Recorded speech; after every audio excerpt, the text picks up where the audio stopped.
Para ma-solve natin ang value of x, raise lang natin to ng second power, both side. Then cancel out itong radical kasama exponent. So ang naiwan dito ay yung x minus 4. Then simplify natin yung 3 square, that is 9.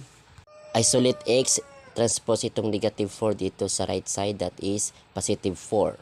Then i-add natin 9 plus 4 equals 13. Therefore, the value of x equals 13. Kaya kung bakit raised to second power, dahil ang radical equivalent siya na mayroong index na 2. Yan po Kamatlayag TV, ganun lang kasimple.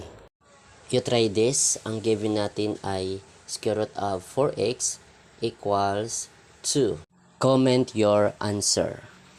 Kaya ngayon, kung meron ka natutunan, pakipindot naman ng like, at kung bago pa lamang sa aking channel, pakipindot naman ng subscribe, maging ang bell notification upang ikaw ay laging naka-update sa mga bagong video ni upload sa aking channel na ito.